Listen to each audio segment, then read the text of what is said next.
Today I'm feeling so dang British. Oasis is back together and has concerts lined up for 2025. Yes, before GTA 6. But why did they even break up in the first place? And no, that Plum is not clickbait. Sit down, grab your snack, and let me take you a bit back in time. The year is 1991, okay? Jeffrey Dahmer just got arrested.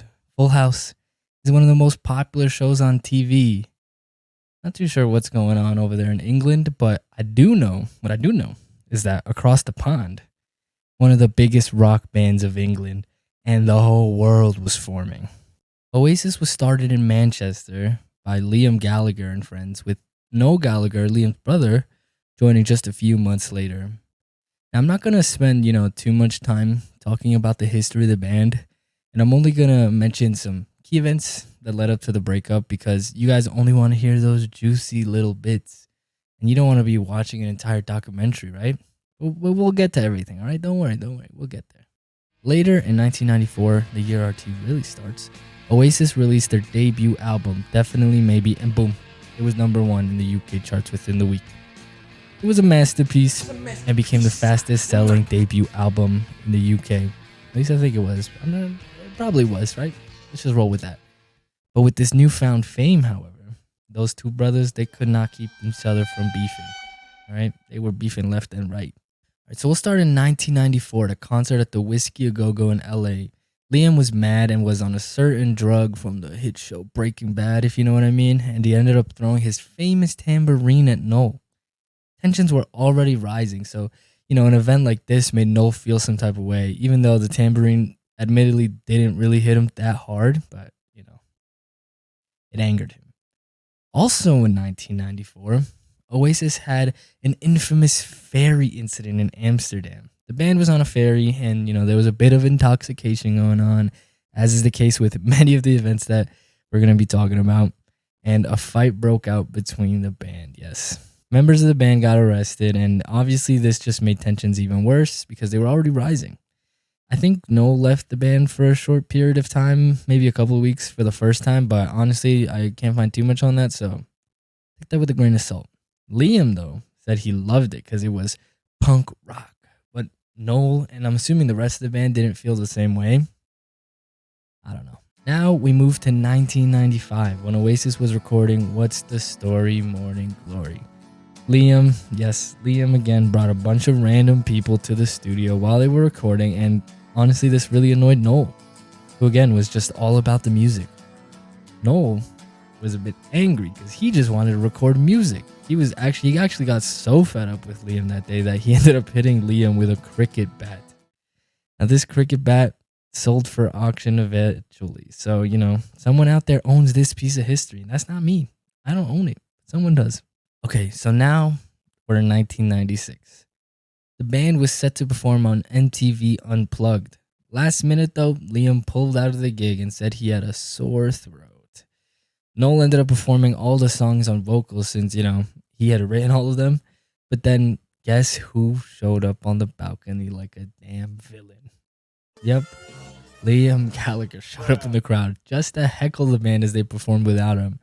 I mean, because MTV Unplugged is televised. You can literally see how he showed up on the balcony. He was just having a smoke, being annoying. And honestly, all these events don't make Liam that likable so far, do they? Now I'm going to fast forward a bit to the year 2000 because I don't want you guys to sit through an hour-long video. So, in 2000, Oasis was set to perform in Barcelona.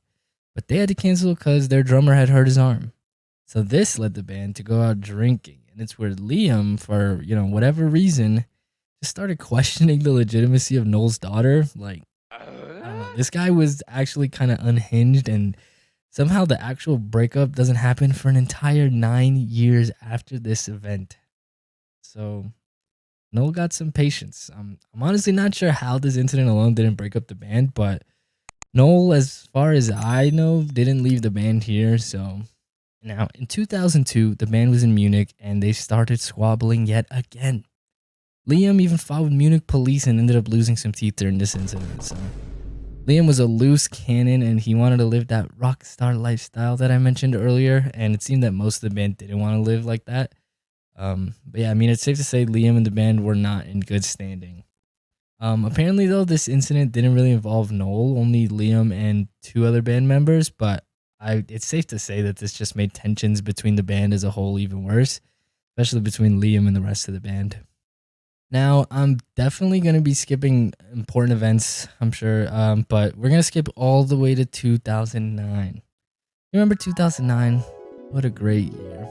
I'm not going to lie. It was a great year, unless you were an Oasis fan. The band was scheduled to play V Festival and a festival in Paris, and once again, the band got into an argument. I think, honestly, anytime the band was together, it seemed like they were just arguing. For the concerts that they didn't cancel, I'm honestly not even sure how they made it through them, but I'm sure money and, legal obligations might help a little bit. Who knows? Only they know. But for this event, Liam said he had laryngitis and he had to cancel the V Festival performance. I believe day 2 only, but later on, Noel claims this was a lie and Liam was actually hung over. Interesting. But Liam eventually sued Noel over this statement because he said it's just not true. But I mean, given his history, it really is believable. But I mean, only them two in the band know if it's true or not. And you remember the plum from the title and thumbnail of the video? Yeah, I'm finally gonna mention that. It wasn't clickbait, I swear. Calm down, we're gonna get to it right now. Just chill out. Now, funny enough, during that argument, Liam apparently threw a plum at Noel. And while you might not think much of it, this was a huge turning point for Noel in the band. Not only that, but apparently Liam was wielding a guitar like an axe, and he ended up breaking a guitar, which also I think sold in auction for like $500,000 or something like that. So, Oasis was just keeping auctions alive for a while. But yeah, Plum is almost literally to blame for the breakup of the band. And these really were the last events before Noel announced him leaving the band for good. I mean, it was definitely a culmination of all the events I mentioned, and I'm sure even more that I didn't mention, but a plum being part of the final incident is honestly gold. I mean, even Noel said a plum threw a plum. But yeah, I mean, to sum up all these events, a plum really ended Oasis. Not really, but it did. Now, Noel Gallagher's statement where he says he's leaving the band cites Liam as the sole reason for his departure. He doesn't mention the plum, but come on. Maybe the guy didn't like plums and, Liam throwing one at him was just his final straw. Now, from 2009 to 2024, today, what's happened? The two have kind of been taking jabs at each other on Twitter for the longest time and also during interviews. And it seems like the two generally just hated each other. In most recent years, it did seem like Liam was kind of trying to reconcile with his brother, but in the public eye, we never really saw that. Maybe they did reconcile. Only they know again. But no one really saw that. In my opinion, the band kind of honestly lasted longer than it should have. And at the time that you're watching this, Oasis is back. And hopefully no shows get canceled for laryngitis. In Oasis Return, which again has happened at the time of this video being up, I think would heal England for sure. For sure. For the Americans out there like me, Oasis is basically like the Maroon 5 of England. I don't think Maroon 5 broke up, maybe? I don't know. But if they did, and they got back together 15 years later, yeah, it's that big of a deal. That's what Oasis Return is like, all right, for you Americans. Wait. Scroll back up, come on. Stop typing your comment. I'm only joking. But seriously, an Oasis reunion would save England. From what? I don't know, but it could save England. Anyways, I'm sure I missed a ton of events, and this video could have been like 5 hours long talking about just the beef between the two brothers, but I just wanted to keep it nice and short for you guys, If you did enjoy the video, please leave a like. Subscribe if you can. If you like and subscribe, I'll give you a little kiss on the forehead and tuck you in, okay? And if you don't, I'll probably throw a plum at you, okay? Okay, thank you. Okay, bye.